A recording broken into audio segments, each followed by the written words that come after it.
Tulip সিদ্দিকীর নানা অনিয়ম, একটার পর একটা অনিয়ম উঠে আসার প্রেক্ষিতে বলা হচ্ছে যে ব্রিটেন সরকার বিপাকে আছে। বাংলাদেশের যত রাজনীতিবিদ রয়েছে তাদের প্রত্যেককেই যদি এরকম ভাবে আপনি ইনভেস্টিগেট করেন, অনেকেরই দ্বৈত নাগরিকত্ব বেরিয়ে আসবে। আওয়ামী লীগ বলেন, বিএনপি বলেন, ইউনিট সরকারের বলেন। ভিতরে যেমন অপরাধ প্রবণতা আছে, তেমনি তার মা খালার অপরাধকে সে স্বীকৃতি দিয়েছে, অপরাধের অংশীদারিত্ব নিয়েছে।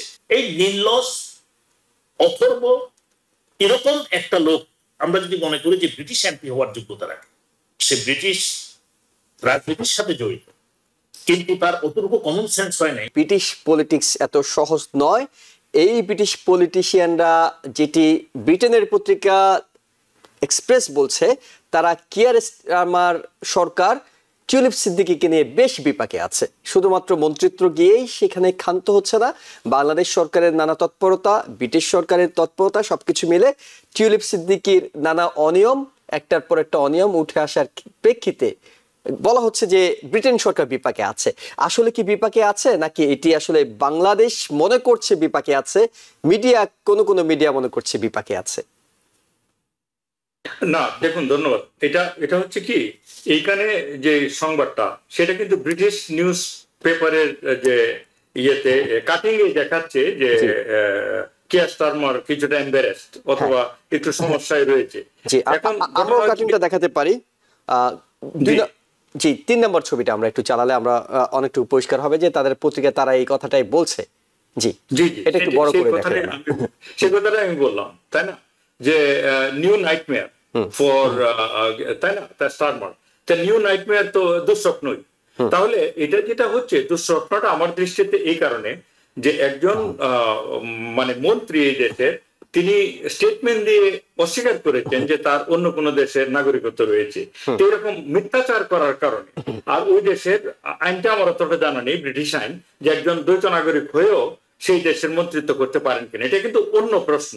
হ্যাঁ, কিন্তু তারা ডেফিনেটলি সঠিক কারণে তারা এম্বারেসড যে একজন মন্ত্রী যদি এরকম মিথ্যাচার করে তাহলে এটা তো খারাপ দেখায়। এটা 1 নম্বর। আর 2 নম্বর হচ্ছে, বাংলাদেশের তথ্য বলছে যে তার এনআইডি আছে, পাসপোর্ট রয়েছে।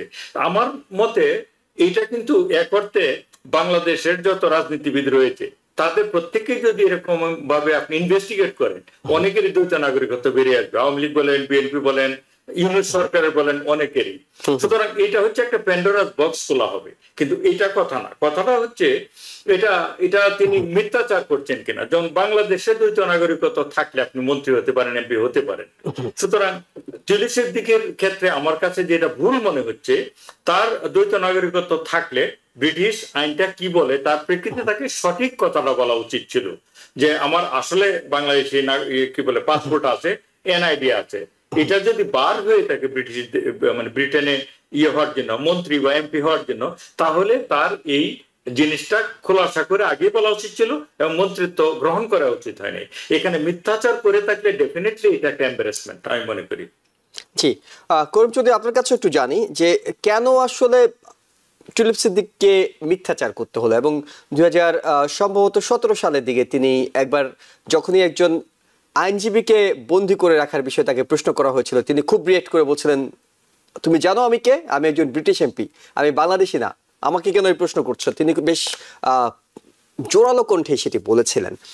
টিউলিপ সিদ্দিকী কি এই ইস্যুটাতে, অর্থাৎ তার খালা, তার মা, তাদের রাজনীতির মধ্যে জড়িয়ে তার নিজের রাজনৈতিক ক্যারিয়ারের জন্য অনেক বড় ক্ষতি করে ফেললেন, নাকি তার মধ্যেও আসলে সেই অপরাধ কিংবা সে অনৈতিকতা, ইমেচুরিটি, সেই বিষয়গুলো অনেক বড় হয়ে কাজ করেছে? কোনটি আপনার কাছে মনে হচ্ছে? মা খালার আসলে অপরাধের জেরটাকে টানতে হচ্ছে, নাকি তার মধ্যে অপরাধ প্রবণতা ছিল?